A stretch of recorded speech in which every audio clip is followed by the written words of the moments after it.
아멘. 찬양 감사합니다.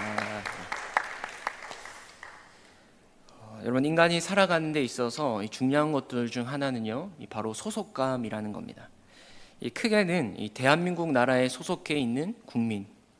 그래서 스포츠에서 대한민국 하면 어떻게 하죠? 짝짝짝. 네. 이거 자동으로 안 나오면 뭔가 문제가 좀 있는.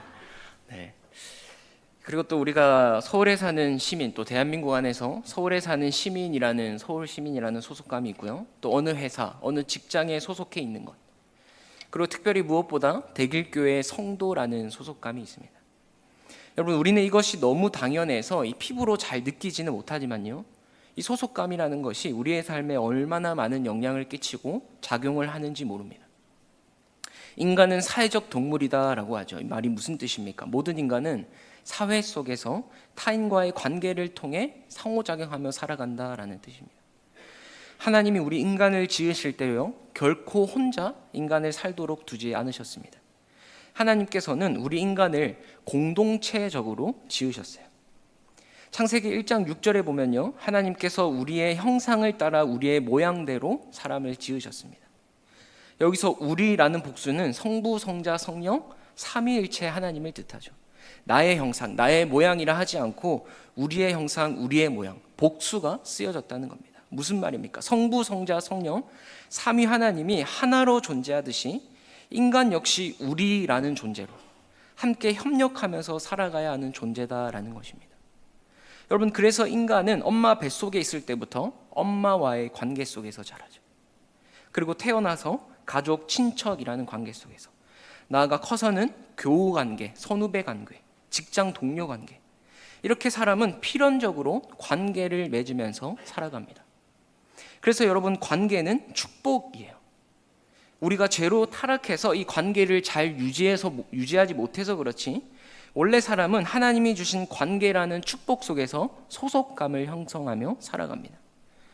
그런데 이 타락한 세상에서 인간의 비극 중 하나가 뭐냐면요, 바로 소외입니다. 가족 내에서의 소외, 친구들 사이에서의 소외, 공동체 내에서의 소외. 이 소외라는 것은 본질적으로 분리를 뜻하는데요, 수많은 관계가 단절되고 분리되어서 내가 혼자 있다고 느껴지는 아주 불안정한 상태인 것이죠. 오늘 살펴본 이 에베소서 2장은요, 우리에게 두 가지 소외를 이야기하고 있습니다. 첫 번째는 하나님으로부터의 소외, 두 번째는 사람과 사람 사이에서의 소외입니다.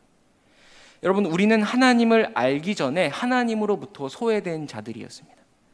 이 하나님으로부터의 소외를 오늘 본문이 어떻게 표현하고 있는지 한번 볼까요? 우리 11절 말씀에, 그러므로 생각하라, 너희는 그때 육체로는 이방인이요 할례를 받지 않은 무리라 칭함을 받는 자들이라 라고 말해요. 또 12절에, 그때 너희는 그리스도 밖에 있었고 이스라엘 나라 밖의 사람이라 약속의 언약들에 대하여는 외인이요 세상에서 소망이 없고 하나님도 없는 자이더니 라고 하죠. 여러분, 이것을 한마디로 표현하면요, 하나님으로부터 완전히 단절되었다, 하나님으로부터 완전히 소외된 자들이다, 우리는 하나님과 전혀 상관없던 사람들이었다라는 말입니다. 그런데 13절 보세요. 이제는으로 시작하죠. 그때 너희는 하나님으로부터 소외된 자들이었지만 이제는 다르다는 거예요. 이제는 전에 멀리 있던 너희가 그리스도 예수 안에서 그리스도의 피로 가까워졌느니라. 여러분, 이제는 우리가 그리스도 예수 안에서 그리스도의 피로 말미암아 하나님과 가까워졌습니다. 하나님으로부터 소외되어서 영원히 죽을 수밖에 없던 우리가, 사탄의 종로로 타며 살던 우리가 하나님의 그 크신 사랑으로 인해서 그리스도 안에서 하나님과 가까워졌다라고 이야기하는 것이죠. 즉, 하나님과 원수였던 우리가 하나님의 자녀가 되었다라는 겁니다. 어떻게요? 예수 그리스도의 피로 말미암아, 오직 그 주님의 은혜 때문에. 여러분, 그래서 2장 8절에 너희는 그 은혜에 의하여 믿음으로 말미암아 구원을 받았다. 은혜에 의하여 믿음으로 구원을 받았다. 여러분, 우리가 오직 주님의 은혜로 믿음을 선물로 받아서 하나님의 자녀가 되었다라는 사실을 믿으시기 바랍니다. 이 에베소서 2장이 말하고 있는 또 다른 소외는요, 바로 인간과 인간의 소외입니다. 이 당시 에베소 교회는 거의 대부분 초대교회가 그랬듯이요, 유대인들 중에서 예수님을 믿게 된 기독교 유대인들, 기독 유대인들과 또 새로 유입된 많은 이방인들이 함께 교회를 이루고 있었습니다. 이렇게 유대인과 이방인들이 함께 있으니까요, 이 교회 내에 여러 문제들이 나타나기 시작했는데 가장 대표적인 문제가 뭐냐? 바로 할례와 율법 준수의 문제였어요. 유대인들은 이방인들도 할례를 받아야 된다, 율법을 지켜야 된다, 그래야 구원받은 하나님의 백성에 포함될 수 있다, 이렇게 주장했습니다. 예수님이 이 땅에 오셔서 모든 율법을 완성하시고 성취하셨기에 이제 우리는 그리스도를 믿는 믿음 안에서 하나님께 나아갈 수 있는 새로운 시대가 열렸음에도 불구하고 여전히 그들 안에 뿌리 깊게 내재된 그 율법주의 세계관이 그들 속에 자리 잡고 있었던 것이죠. 여러분, 유대인들은요, 하나님이 열방 가운데서 우리를 택하셨다, 하나님 백성 삼으셨다라는 이 선민 사상이 굉장히 특권 의식으로 자리 잡고 있었습니다. 문제는 뭐냐면 이들이 하나님이 택하시고 부르신 그 목적과 의도와는 달리 자신들의 문화를 만들고 자신들의 관습을 만들면서 배타적 민족주의로 발전했다라는 게 문제였어요. 여러분, 하나님이 이스라엘을 택하시고 부르신 목적이 뭡니까? 이스라엘이 열방의 빛이 되어서 열방을 향해 나가서 열방을 섬기고 열방이 하나님께로 돌아오게 하기 위해서 부르신 겁니다. 그들에게 특권의식을 주기 위해서 부르신 게 아니에요. 그래서 하나님은 아브라함을 부르실 때도요, 아브라함아 너를 통해, 너의 후손을 통해 열방이 하나님께로 돌아오는 축복의 통로로 너를 사용할 거야. 여러분, 그게 뭐로 이어지냐면 이스라엘 백성들이 출애굽 이후에 시내산 언약을 맺을 때 하나님이 이렇게 말씀하시죠. 너희가 내게 대하여 제사장 나라가 되며 거룩한 백성이 되리라. 여러분, 제사장 나라가 뭡니까? 온 열방에 하나님의 하나님 되심을 드러내는 거예요. 여러분, 제사장, 구약에서의 제사장 역할이 죄인과 하나님 사이에 이어주는 역할을 하지 않습니까? 중보하는 역할, 섬기는 역할. 그 제사장처럼 그 제사장 나라가 되어서 열방의 참되신 하나님을 알도록 돕고 섬기는 것입니다.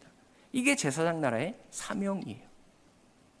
그러나 이스라엘은요, 자신들의 사명을 잊어버리고 하나님이 그들에게 주신 특권을 편애로 왜곡시켜 버렸어요. 선민 사상으로 가득 차서 다른 민족에 대해서는 혐오하고 비하하고, 그래서 여러분, 유대인들이 이방인들과 같이 겸상도 안 했습니다. 어떻게 부정한 자들과 밥을 같이 먹을 수 있냐. 또 이방인들은요, 성전에 들어오지도 못했습니다. 이방인의 뜰이라고 따로 뒀어요. 사도행전에 보면 바울이 이방인을 성전에 데리고 들어간 줄 알고 유대인들이 막 닭달같이 달려들지 않습니까? 이방인은 이방인의 뜰에만 있어야 되는데 그걸 바울이 어겼을까 봐. 여러분, 이렇게 그들 안에는 여전히 이방인에 대한 편견과 혐오, 그런 큰 벽이 존재하고 있었다라는 거예요. 오랫동안 내려온 그 관습과 문화가 잘 안 바뀌었던 것이죠. 몇천 년 동안 내려왔던 그 관습이. 그런데 오늘 본문 14절, 15절을 보면요, 이렇게 얘기합니다. 우리 같이 한번 읽어볼까요? 그는 우리의 화평이신지라 둘로 하나를 만드사 원수된 것 곧 중간에 막힌 담을 자기 육체로 허시고 법조문으로 된 계명의 율법을 폐하셨으니 이는 둘로 자기 안에서 한 세 사람을 지어 화평하게 하시고. 도저히 하나 될 수 없을 것 같던 이들을 어떻게 하나 되게 하셨습니까? 예수님께서 직접 자기 육체로 유대인과 이방인 사이에 막힌 담을 허시고 둘을 하나 되게 하셨다. 예수님이 십자가에 자신을 직접 내어 던지심으로 중간에 막힌 담을 허셨고, 이 땅에서 우리가 도저히 지킬 수 없었던 그 율법, 어떤 인간도 율법의 요구를 다 충족시킬 수 없는데 예수님께서 율법의 요구에 순종하시고 성취하심으로 화평케 하셨다. 법조문으로 된 계명의 율법을 폐하시고 그리스도 안에서 하나 되게 하셨다라고 지금 이야기하는 것이죠. 무슨 말입니까? 예수 그리스도의 십자가 은혜가 수평적으로는 하나님과 나와의 관계를 회복시키셨고, 수평적으로는 나와 너, 우리 사람과 사람 간의 관계도 회복시켰다라는 거예요. 예수님의 십자가 죽음을 통해서 하나님으로부터의 소외, 영원히 죽을 수밖에 없어서 단절되어 있던 우리가 그 하나님으로부터의 소외가 회복되고 인간과 인간 사이의 소외까지도 모두 허무셔서 화평케 하셨다라는 겁니다. 그 결과 어떻게 되었습니까? 우리 19절 말씀 함께 같이 읽어볼까요? 그러므로 이제부터 너희는 외인도 아니요 나그네도 아니요 오직 성도들과 동일한 시민이요 하나님의 권속이라. 과거에 외인이었고요, 나그네였던 우리가 이제는 뭐라고 합니까? 하나님 나라의 시민이요 하나님의 권속이다. 여러분, 하나님 나라의 시민, 하나님의 권속이 되었다는 것은요, 우리가 주님과 연합되어서 예수의 힘으로 마음껏 하나님 앞에 나올 수 있는 자격을 얻었다는 거예요. 아무런 자격이 없는데 시민이 되고 권속이 되어서 그 자격을 얻었다는 거예요. 그래서 주님 안에 있는 모든 은혜와 복을 누릴 수 있는 존재가 저와 여러분인 것입니다. 여러분, 원래 외인이고 나그네여서 그 하나님의 은택을 누리지 못했어요. 하나님 안에 있는 진정한 복이 뭔지 몰라서 세상이 말하는 헛된 복을 쫓아 살아가는 인생이었습니다. 그러나 이제는 주님의 은혜로 하나님의 백성이 되고 권속이 되어서 세상이 비교할 수 없는 참 행복이 뭔지를 알고, 그 헛된 가치가 아니라, 세상의 헛된 가치가 아니라 영원한 가치를 쫓아서 그 참된 가치를 위해 살아가는 자로 세움받았다라는 거예요. 그래서 여러분, 이렇게 지금 예배의 자리에 나와 계시잖아요. 여러분, 이렇게 나올 수 있는 것 자체가 특권이고 복인 줄로 믿으시기 바랍니다. 특별히 여기서 하나님의 권속이 되었다는 것은요, 어마어마한 축복입니다. 여러분, 시민, 하나님 나라의 시민권, 지금은 뭐 우리가 태어나면 다 시민이지만 그 당시 로마 시민권 얻는 건 굉장히 특권이었거든요. 그런데 하나님 나라의 시민권을 얻는 것은 말로 다 할 수 없는 축복인데요, 권속이 되었다는 것은 여러분, 저는 더 큰 축복인 것 같아요. 여러분, 권속이 뭡니까? 가족이잖아요. 가족, 그죠? 가족입니다. 우리가 하나님의 가족이 되었기 때문에 하나님의 자녀로서 조건 없는 사랑을 누릴 수 있게 된 거예요. 여러분, 원래 저와 여러분의 위치는 종입니다. 종. 하나님이 왕이시고 주인이시고 저와 여러분은 뭡니까? 종이에요. 종. 말하자면 주종 관계죠. 근데 하나님이 오늘 말씀하시기를, 주권적인 은혜로 우리를 구원하시면서 말씀하시기를, 너와 나는 주종 관계가 아니라 부자 관계야. 아들과 자녀의 관계야. 더 이상 내가 너를 종으로 대하지 않고 아들, 딸로 대하겠다라는 거예요. 여러분, 주종 관계랑 부자 관계의 가장 큰 차이점이 뭔지 아십니까? 부자 관계는 버리지 못한다는 겁니다. 아들이 잘못해도, 딸이 잘못해도 아버지와의 관계가 끊어지거나 맺히지 않는다는 거예요. 물론 우리가 잘못된 길로 가고 있으면 하나님께서 인생의 채찍으로 징계하시기도 하시지만 그것은 사랑하기 때문에 주시는 사랑의 매호, 사랑의 훈련입니다. 결코 아버지와 아들과의 관계가 끊어지지 않아요. 왜? 가족이니까. 그죠? 천지를 지으신 온 우주 만물을 통치하시는 그 하나님이 내 아버지시고 난 그분의 자녀이기 때문에, 비록 우리 육신의 아버지는 날 버릴 수도 있고 날 떠날 수도 있지만 하늘에 계신 우리 아버지는 날 결코 버리지 않기 때문에, 끝까지 나를 사랑해 주시는 분이기 때문에, 여러분, 이게 바로 권속이라는 뜻이에요. 이렇게 저와 여러분이 하나님과 내가 가족이 되었습니다. 하나님 하나의 가족이 되었어요. 여러분, 그렇다면 저와 여러분, 그리고 옆에 있는 성도와 성도끼리는 무슨 관계입니까? 너도 하나님의 아들, 나도 하나님의 아들, 너도 하나님의 딸, 나도 하나님의 딸. 그러니까 우리 모두는 주 안에서 형제와 자매인 겁니다. 그래서 교회는 하나님의 가정을 구성하는 영적 가족들이 함께 모여서 꾸려가는 공동체가 교회인 거예요. 여러분, 피 한 방울 안 섞이고 생김새가 다 다릅니다, 우리가. 그런데 어떻게 저와 여러분이 가족이 될 수 있습니까? 형제 자매가 될 수 있습니까? 바로 십자가에서 흘리신 예수 그리스도의 피 때문이죠. 우리 안에 그 예수 그리스도의 피가 흐르고 있기 때문에 우리는 같은 핏줄인 겁니다. 그 피로 인해서 우리끼리도 하나님의 권속이 되었다라는 거예요. 그래서 오늘 사도 바울도 말하기를요, 유대인이나 이방인이나 상관없다. 남녀노소, 빈부격차, 빈부귀천, 너나 할 거 없이 우리 모두 그리스도 안에서 동일한 시민이요 하나님의 권속이다 선언하는 것이죠. 사랑하는 우리 성도 여러분, 교회라는 공동체로 묶인 우리는요, 뗄래야 뗄 수 없는 그 예수 그리스도의 피, 세상에서 가장 존귀한 그리스도의 피로 묶인 영적인 가족인 줄 믿으시기 바랍니다. 그래서 여러분, 세상에서 갖는 동호회나 여러 모임들은요, 마음에 안 들면 그냥 나올 수 있어요. 관계가 틀어져서 뭐 소위 좀 꼴보기 싫은 사람이 생기면 탈퇴하면 됩니다. 심지어 직장도 나와서 이직하면 돼요. 그런데 여러분, 교회는 달라요. 교회는 다릅니다. 뗄래야 뗄 수 없는 그 예수 그리스도, 그 그리스도라는 공통 분모로 묶인 하나의 가족이기 때문에 다른 거예요, 여러분. 어떻게 다른지 한번 볼까요? 오늘 본문 20절입니다. 같이 읽겠습니다. 너희는 사도들과 선지자들의 터 위에 세우심을 입은 자라. 그리스도 예수께서 친히 모퉁이 돌이 되셨느니라. 지금 이 20절부터 22절까지 바울이 교회를 마치 하나의 건물로 비유하고 있습니다. 교회는 서로 연결되어서 함께 지어져 가는 건물과 같다. 그러니까 독립적으로 끊어져 있는 게 아니라 함께 연결되어서 함께 지어져 가는 것이 교회 공동체다. 건물로 비유하고 있어요. 여러분, 이 건물에는 몇 가지 특징이 있는데요. 건물이 잘 세워지려면 무엇보다 터와 기초가 중요합니다. 그죠? 터와 기초가 잘 다져지지 않으면 건물이 잘 세워질 수가 없죠. 그렇다면 교회는 어떤 터 위에 세워졌습니까? 20절에 너희는 사도들과 선지자들의 터 위에 세우심을 입은 자다. 교회는 사도와 선지자의 터 위에 세워졌는데 이 말이 뭐냐면 사도들과 선지자들이 가르쳐주고 전해준 진리를 얘기합니다. 여러분, 교회는 그냥 사람들이 모인다고 교회가 되는 게 아니에요. 교회는 진리의 공동체입니다. 사도와 선지자들의 터 위에 세워져 있는 진리의 공동체, 말씀의 공동체가 교회인 거예요. 여러분, 그래서 교회, 하나님 보시기에 기뻐하는 교회, 하나님 사용하신 교회는 말씀의 반석 위에 세워져 가는 교회입니다. 말씀 위에 세워야지 흔들리지 않는 거예요. 그게 바로 교회의 가장 중요한 기초와 터입니다. 그래야 교회답게 될 수 있어요. 여러분, 두 번째 특징은요, 20절 하반절에 나옵니다.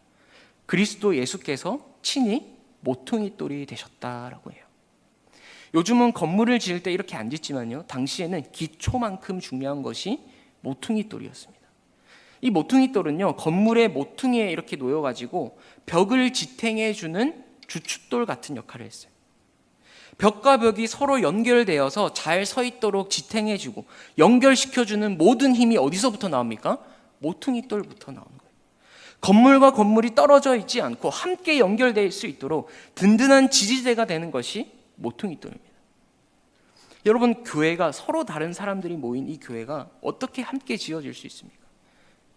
어린아이부터 장년까지 성격, 배경, 재능 다 다른데 한 건물로 같이 지어질 수 있는 이유가 무엇입니까? 바로 예수님께서 친히 모퉁이 돌이 되셨기 때문이에요. 예수님이 모퉁이 돌이 되셔서 우리 한 사람 한 사람을 이어주고 연결시켜줘서 함께 지어져 갈 수 있도록 하시기 때문입니다. 그래서 오늘 본문 21절에도 이렇게 말씀합니다. 21절 보실까요? 그의 안에서, 여기서 그가 누구죠? 예수 그리스도. 모퉁이 돌 대신 그 예수 그리스도 안에서 건물마다 서로 연결하여 주 안에서 뭐가 된다고요? 성전이 되어간다라고 해요. 22절도 보실까요? 너희도 성령 안에서 하나님이 거하실 처소가 되기 위하여 그리스도 예수 안에서 함께 지어져 간다라고 해요. 그리스도를 중심으로 딱 모퉁이 돌이 되셔서 서로 연결하여서 더불어서 함께 같이 지어져 가는 것이 교회 공동체의 핵심이다라고 얘기합니다. 교회는 함께 지어져 가는 공동체인 거예요. 그런데 여러분, 우리가 함께 지어져 가면 어떻게 됩니까? 생김새도 다르고 성향도 다르고 자라온 삶의 배경도 다르고 한 번에 잘 지어질 수 있겠습니까? 요즘에는 벽돌이 반듯하게 나오지만요, 옛날에는 건물을 짓기 위해서 돌을 찾으러 다녔습니다. 돌을 구해와가지고요, 건축물에 맞게끔 돌을 자르고 깨트리고 다듬고, 그래서 돌을 이렇게 차곡차곡 쌓아 올려서 건물을 지었어요. 여러분, 우리가 하나님이 원하시는 공동체, 하나님이 기뻐하시는 공동체를 함께 만들어 가야 되는데요, 그 과정 가운데 반드시 필요한 것이 다듬어지는 겁니다. 깨트려지는 거예요. 서로가 다루어지는 과정들이 교회 공동체 안에 꼭 있기 마련입니다. 여러분, 우리가 볼 때 나는 네모 반듯한 것 같은데, 그죠? 나는 네모 반듯해서 그냥 쌓아 올리면 될 것 같은데 옆에 있는 지체가 뾰족 튀어나온 것 같아요.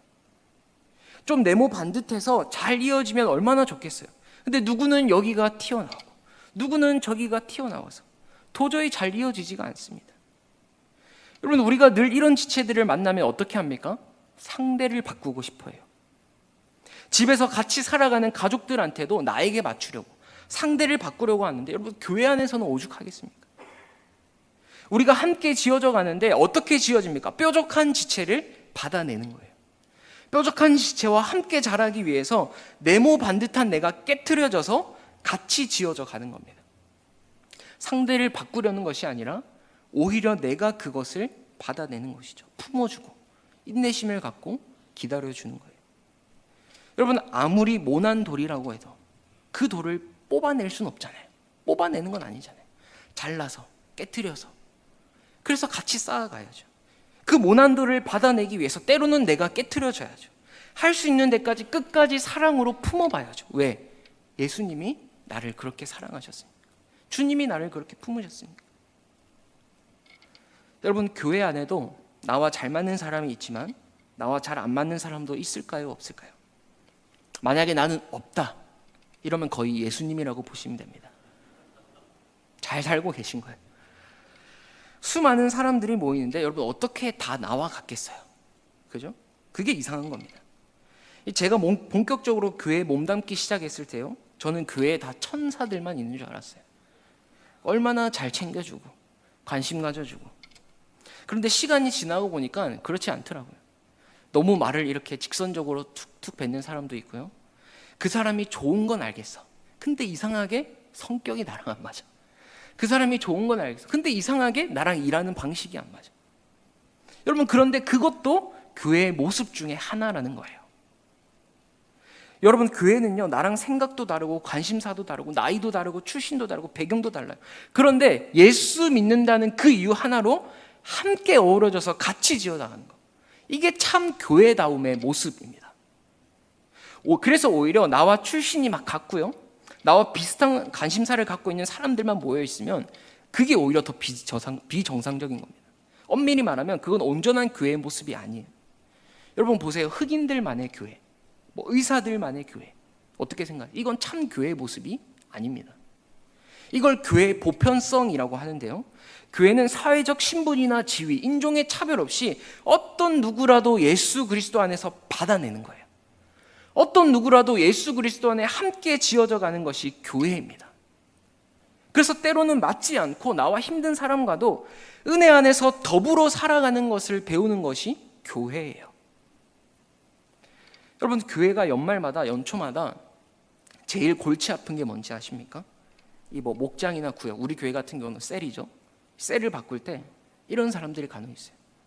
나는 이렇게 같이 있는 게 너무 좋으니까 주님 다시 오실 때까지 떨어뜨리지 마세요. 여러분, 이것도 건강한 모습은 아니죠. 어떻게 잘 맞는 사람하고만 붙어 있을 수 있겠습니까? 잘 맞는 사람도 있으면 잘 안 맞는 사람도 있고, 그런데도 같이 있으면서 은혜 안에 거하는 것을 배우는 것이 교회고, 거기에 주님이 함께 하신다라고 약속하시는 거예요. 여러분, 이런 모습을 오늘 본문에서는 함께 지어져 가느니라 이렇게 표현하고 있죠. 제가 대학부 때 있었던 일인데요, 대학부 회장을 맡았을 때 저는 굉장히 계획형, 그러니까 지금 MBTI로 치면 J형이었어요. 계획형입니다. 그런데 저와 제일 많이 같이 일을 하는, 부딪히는 부회장, 총무는 P 성향이었어요. 그러니까 계획형이 아닌 거죠. 좀 즉흥적인 성향입니다. 하루는 대학부 행사를 준비하는데요, 이 레크레이션을 맡고 여러 가지 일을 맡은 총무한테 준비된 것이 어떻게 좀 준비되고 있는지 이렇게 함께 같이 쉐어링 해달라고 했더니, 이렇게 하면 됩니다. 잘 돼가고 있으니 걱정 마세요, 형님. 여러분, 그런데 그 대답이 계획형을 가진 제 성향에는 심히 걱정됐습니다. 전혀 준비되지 않은 것처럼 보였어요. 그 뒤로 늘 회의할 때도 그랬습니다. 저는 체계적이고 뭔가 확실하게 확인을 해야 되는데 이 친구들은 늘 체계가 없는 것 같은 거예요. 막 불확실한 것 같은 겁니다. 제가 느끼기에. 그런데 희한한 게 그냥 맡겨서 놔두면 또 알아서 잘 하긴 잘해요. 정말 체계가 없고 막 즉흥으로 하는 것 같은데 막상 잘 돌아가더라고요. 그리고 그때 서기를 맡은 자매가 있었는데요, 기가 얼마나 센지 말만 하면 막 달려드는 자매였습니다. 대학부 안에서 아주 유명한 자매였어요. 회의할 때 어떻게 하다가 같이 임원이 됐는데, 회의할 때 막 도움이 되기는커녕 맨날 소리만 빽빽빽 질러요. 그 자매를 볼 때마다 제가 속으로 이런 생각했습니다. 난 저런 여자는 절대 안 만나야지. 나랑 전혀 안 맞아. 어느 날이었습니다. 임원 회의를 하는데 이 자매가 별것도 아닌 거에서 저한테 막 화를 내는 거예요. 짜증을 내는 말투로 막 이야기하는 겁니다. 평소 같으면 저도 그냥 그러려니 원래 이런 사람이니까 하고 넘어갔을 텐데, 스트레스가 저도 이만저만이 아니었던 것 같아요. 참다 계속 들어주다 결국엔 저도 폭발했습니다. 화를 냈어요. 여러분, 이 자매가 꼬리를 내렸을까요? 득달같이 달려들었을까요? 여러분이 생각하시는 그대로입니다. 불독인 줄 알았어요. 여러분, 그래서 그날 대판 한번 싸웠습니다. 그리고 그렇게 집에 가서 그날 밤에 뭔가 성령께서 제 안에 계속 불편한 마음을 주시는 거예요. 내가 먼저 화해를 해야 되고 용서를 구해야 될 것 같은 불길한 예감이 들었습니다. 불길한 마음이 들었어요. 그래서 의도적으로 그 불편한 마음을 무시했습니다. 아니, 내가 잘못한 게 뭐야? 지가 먼저 나한테 화냈잖아. 내가 잘못한 게 먼저 있어야 사과를 하지. 절대 내가 먼저 사과 안 할 거야. 의도적으로 무시했어요. 그런 저에게 하나님이 이런 마음을 주셨습니다. 지훈아, 내가 너를 사랑하는 것만큼 그 아이를 사랑한단다. 그 아이를 있는 모습 그대로 바라봐줄 수 없겠니? 그 아이를 좀 품어주고 이해해 줄 수 없겠니? 여러분, 제가 어떻게 했을까요? 그날 밤에 화해의 문자를 보냈습니다. 결코 먼저 사과하지 않겠다던 그 마음을 성령께서 어루만져 주시더라고요. 여러분, 그 대학부 회장을 하는 그 1년 동안이 처음에는 너무 힘들었는데요, 놀라운 것은 그렇게 한 달, 두 달, 석 달, 넉 달, 5개월, 6개월 지나가면서 그 친구를 제가 이해할 수 있는 사람이 점점 되어 가더라고요. 처음엔 나의 계획적인 성향에 이 친구를 맞추려고 했고 바꾸려고 했는데, 그게 아니라 서로 이해하면서 배려하면서 함께 지어져 가는 것을 체험하게 된 것이죠. 그렇게 하나님이 저를 다듬어 가시더라고요. 여러분, 우리가요, 맞지 않으면 불편합니다. 그러나 맞지 않은 사람과 맞춰가면서 하나님이 다듬으시는 것을 경험하면요, 불편하지 않아요. 저 사람이 왜 저래? 왜 나랑 저러지? 왜 안 맞지? 그게 아니라 내가 불편하지 않은 사람으로 먼저 다듬어지는 게 먼저더라고요. 그래서 잠언 27장 17절에 여러분, 이런 말씀이 있습니다. 철이 철을 날카롭게 하는 것 같이 사람이 그의 친구의 얼굴을 빛나게 하느니라. 이 구절이 쉬운 성경에 더 이해하기 좋도록 써 있는데요, 이 쉬운 성경 번역본으로 우리 함께 같이 읽어보겠습니다. 쇠는 쇠에 갈아야 날카롭게 되듯이 사람에게 부딪혀야 다듬어진다. 여러분, 하나님께서 우리를 어떻게 다듬으시는 줄 아십니까? 사람을 통해서 다듬는 거예요. 관계를 통해서. 아까 서두에 얘기했잖아요. 소속감. 그 안에서 함께 생활하는 관계를 통해서, 사람을 통해서 우리를 다듬으시는 거예요. 예수 그리스도 안에 함께 모여있는 지체들을 통해서 나를 더 하나님의 존귀한 자로, 더 하나님을 닮아가는, 예수 그리스도를 닮아가는 성숙한 자로 다듬어 가신다라는 겁니다. 사랑하는 우리 성도님들, 우리는 교회 안에서 공동체 생활을 통해서요, 나 자신이 깎이고 다듬어져야 돼요. 그래서 여러분, 공동체 안에 깊숙이 들어오셔야 됩니다. 깊숙이 들어서 정말 공동체의 밑바닥도 사실 보셔야 돼요. 그냥 마당만 밟는 게 아니라, 그냥 예배만 드리고 교제 안 하고 그냥 가는 게 아니라, 공동체 안에 깊숙이 들어와서 함께 부대끼다 보면요, 나 자신의 부족함이 보이기 시작합니다. 나 자신의 연약함이 보이기 시작해요. 나 혼자 생활하면 보이지 않는 것들이 함께 공동체로 생활하다 보면 보이기 시작합니다.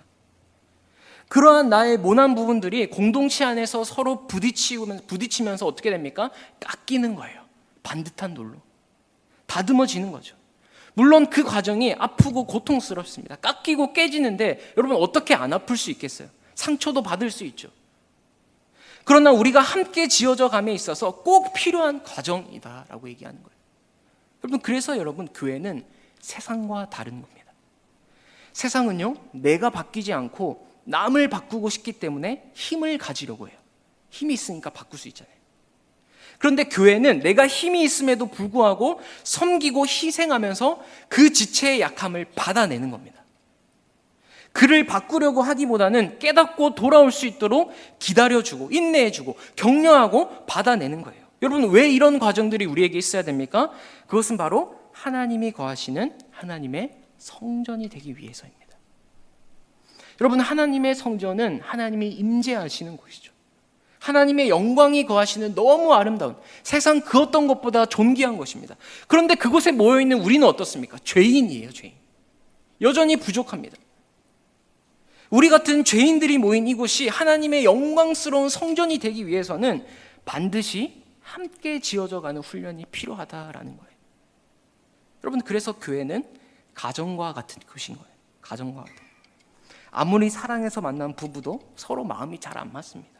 근데 맞춰서 사는 거예요. 여러분 요즘 이혼율 1위가 뭔지 아십니까? 성격 차이. 여러분 사실 성격 안 맞아서 갈라질 것도 안 가질 가정이 어디 있겠어요? 안 갈라져야 할 가정이.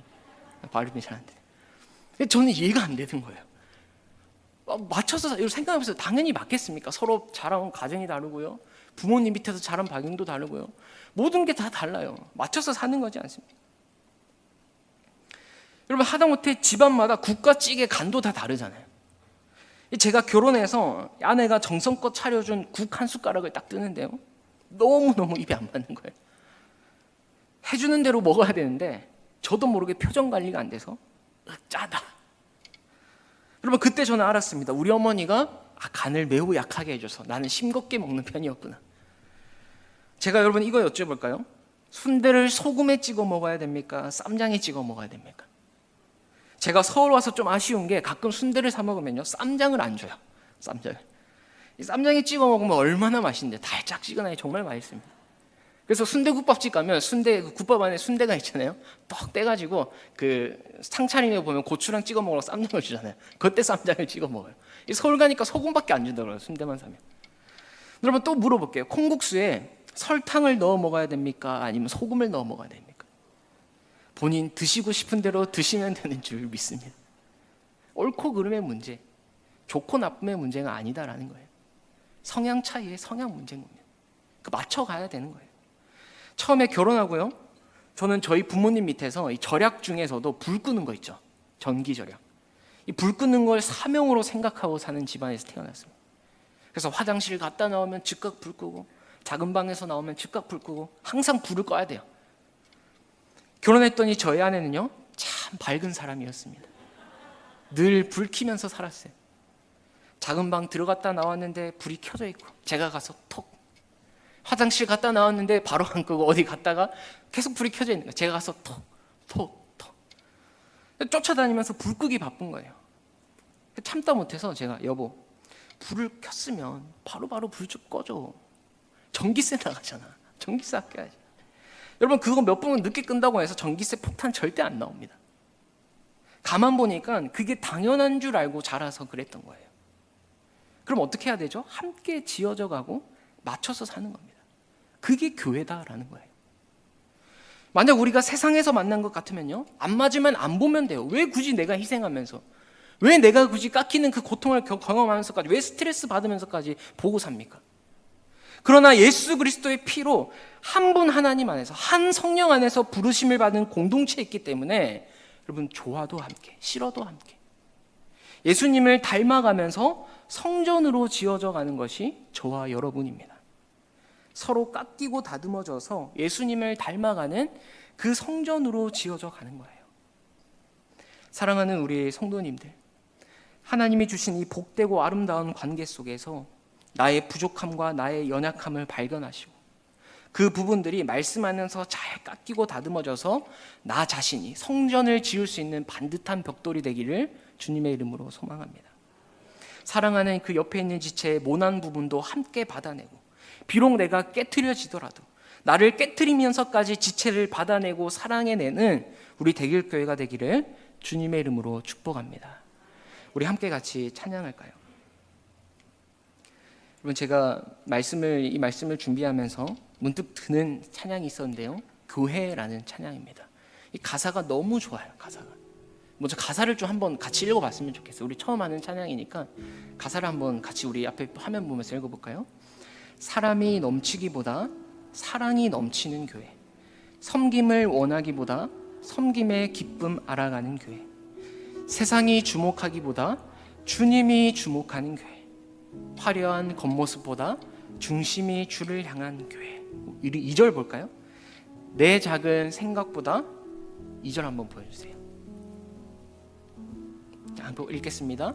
내 작은 생각보다 하나됨의 소중함 아는 교회, 세상에 알려지기보다 서로가 서로를 깊이 아는 교회.